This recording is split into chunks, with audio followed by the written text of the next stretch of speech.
Görəsən dəyərmi bu qədər pulu bir Çin telefonuna verməyə? Yoxlayaq da. Qarşınızda Xiaomi 15 Ultra. Yaxşı, bəs dəyərmi bu qədər pulu bu telefona verməyə? Mən Nurlan, hamınızı salamlayıram. Siz videoya abunə olun, mən davam edirəm. Telefonla bağlı nə suallarınız varsa göndərin şərhlərə gəlsin.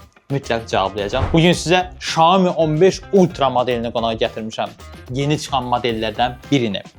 Xiaomi 16-nı keçib 17 Pro Max modelini təzəlicə təqdim elədi. Deməli, Xiaomi bununla Apple-a demək istəyir ki, biz sizinlə bir səviyyədəyik. 17 Pro Max, o da 17 Pro Max. Yəni özünüzü çox da yuxarıdan aparmayın. Açığı bu telefon Xiaomi 15 Ultra mənə çox maraqlı gəldi. Fikrimcə Xiaomi 15 Ultra belə iPhone 15, 16 Pro Max modellərinə potensial rəqib ola bilər. İndi gəl gör Xiaomi 17 Pro Max neyniyər də? Bu əjdahanın ürəyindən başlamaq istəyirəm. 3 nanometrlik arxitekturada 4-cü nəsil Snapdragon 8 prosesorla təchiz olunub. Hətta arxitekturada yenilənib, Qualcomm-un öz dizaynı olan Orion nüvələri üzərinə qurulubdur. 2 ədəd 3.6 GHz-lik performans nüvəsi, 6 ədəd isə 2.8 GHz-lik effektiv nüvələr ilə telefon bir ağzından alov çıxan əjdahaya çevrilibdir. Bu arxitektura əvvəlkindən 35% daha yaxşı performans verir, 30% də daha az enerji sərf edir. Telefonda vapor chamber, yəni maye soyutma var ki, oyun və video çəkilişlərdə telefonu stabil 40-42 dərəcədə saxlayır. Sonra deyirsiniz, Çin nə maşını düzəldə bilir? Bir ara yadınıza gəlirsə, telefonları da belə deyirdiniz. 2500 manata yaxın deyə, yəni deyim biləsiniz. Özdə çox da yaxşı telefondur. Qrafikada isə Adreno 830 tipli GPU prosesorla təchiz edilib, sabit 60 FPS verir. PUBG Mobile Ultra HD qrafikada 90 FPS görə bilərsiniz. Telefon 512 GB yaddaş və 12 GB RAM ilə təchiz olunub. Gəlin keçək dizayna. Çin bazarı versiyasıdır.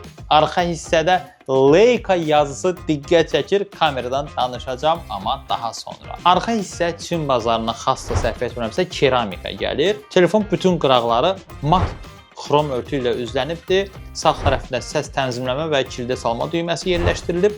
Aşağı hissədə isə həm Type-C, həm də dinamik və SIM kart yuvası var. Şarj təbii ki Type-C-dəndir. Özü də nə Type-C?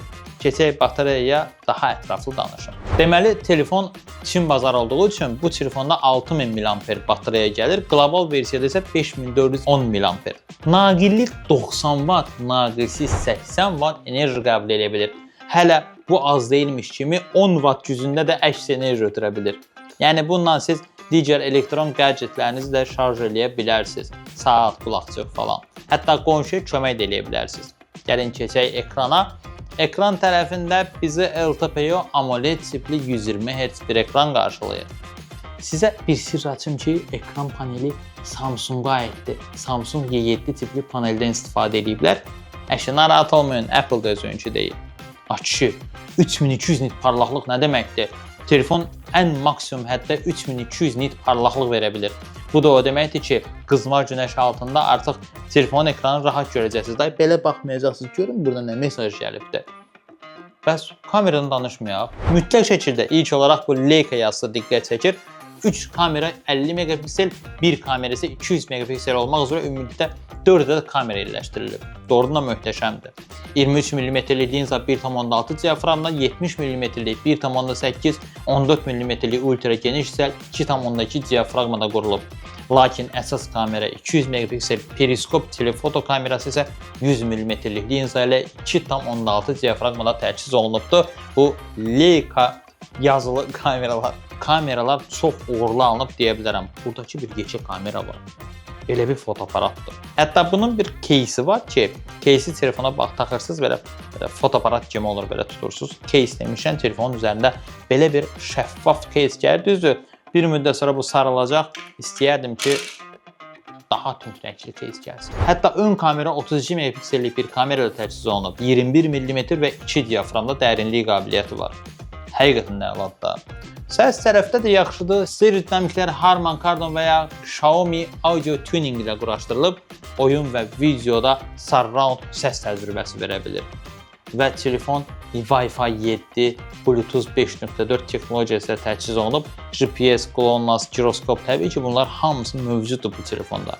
Təəssüf ki, telefonu uzun müddətli istifadə edə bilmədim. Lakin sahibi də bir iPhone istifadəçisi olaraq deyir ki, qardaş, bu telefon başqa aləmdir. Xiaomi 15 Ultra'dan da bu qədər. Videonu bəyəndinizsə, ora like atmağı, videonu paylaşmağı, şərhləri isə mütləq gözləyirəm. Fikirləriniz mənə çox maraqlıdır. Növbəti videoda görüşənədək hələlik.